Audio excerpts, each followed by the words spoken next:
Hello friends, continuing with the chapter of current electricity. Today we come to the fourth part of the topic, measurement of EMF, that is mixed grouping of cells. Now what is mixed grouping of cells? Let us try to understand point by point. Number one, need. Question is, what is the need of mixed grouping of cells? The need is that when an electrical circuit needs high PD and high current for its operation, the cells are connected in mixed combinations. I repeat, when an electrical circuit needs high PD and high current for its operation, the cells are connected in mixed combinations. Now you look at the circuit as shown. Here n cells are connected in series and m such rows are connected in parallel. And here is the external load resistance. Okay, so this is circuit diagram where the external load needs high PD and high current for its operation. So we have the mixed combinations that n cells are connected in series and m such rows of n cells in series are connected in parallel. Then it comes out to be a mixed combination. Okay. Now second point, how cells are connected in mixed combinations. We have to understand it. Now when number of cells are connected in series and number of such rows of series combination are connected in parallel, then the cells are said to be connected in mixed grouping as shown in circuit diagram. I repeat, when number of cells are connected in series and number of such rows of series combination are connected in parallel, then the cells are said to be connected in mixed grouping as shown in diagram. It is the same diagram that you have seen in the previous slide. There are n cells connected in series with EMF E1, E2, E3, En, and m such rows are connected in parallel. M such rows are connected in parallel, and the whole combination supplies current to the external load R as shown in circuit diagram. Okay, so this is how we have mixed combination of cells where we need high PD and high current for circuit operation. There we connect cells in series as well as in parallel combination. Okay. For third point, current flow through load resistance R. Let us try to have the expression for current flow through load resistance. Now physical situation. Consider n cells, each of EMF E1, E2, E3, so on, En, with their internal resistance R1, R2, R3, so on, Rn respectively, connected in series, and m such rows are connected in parallel as shown in diagram. Diagram is on the previous slide. You can look into the diagram.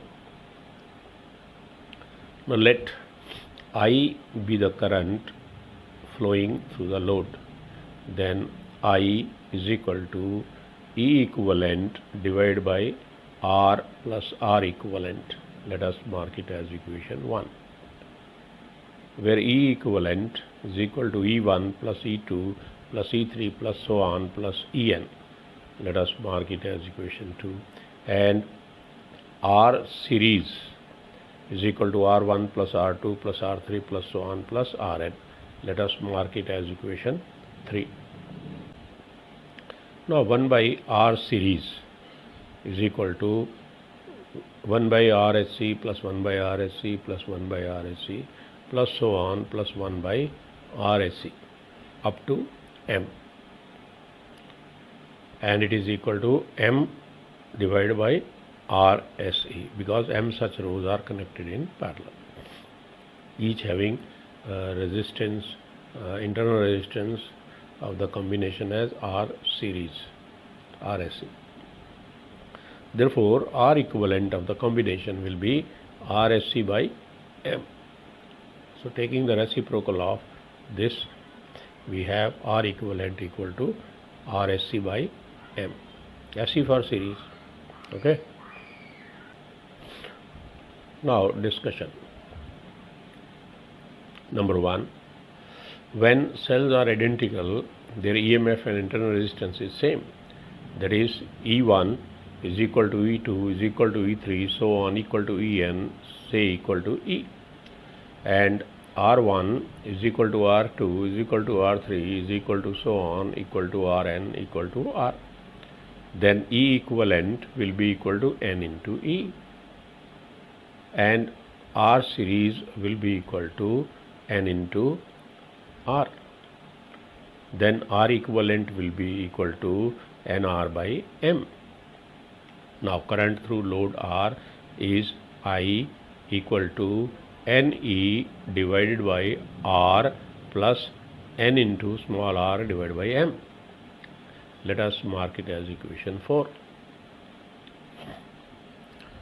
Okay, second case, when external load R is very large as compared to NR by M, then NR by M can be neglected, and then current I would be equal to N into E divided by capital R.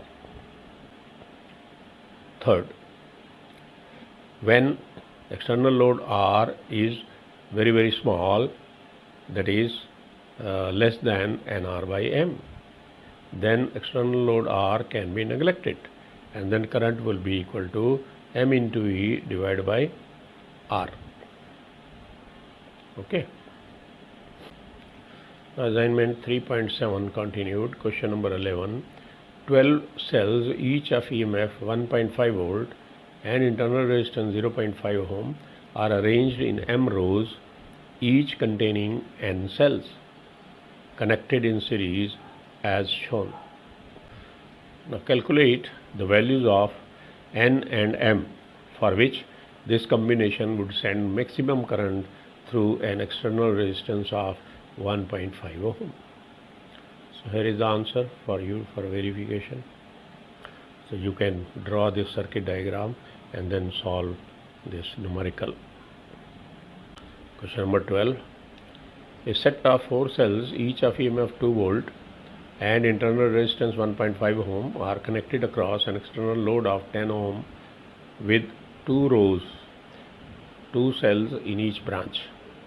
Calculate the current supplied by each branch and PD across 10 ohm resistor. Here are the answers for it. Question number 13.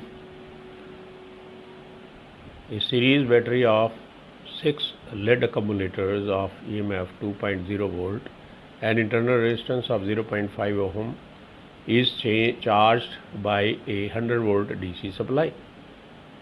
What series resistance should be used in the charging circuit in order to limit the current to 8 amperes? Using required resistor, obtain number 1, the power supplied by the DC source, and number 2, the power dissipated as heat. Thank you so much. Next time we'll take up part 5 of the continuing topic, that is measurement of EMF of a cell with potentiometer. Till then, goodbye.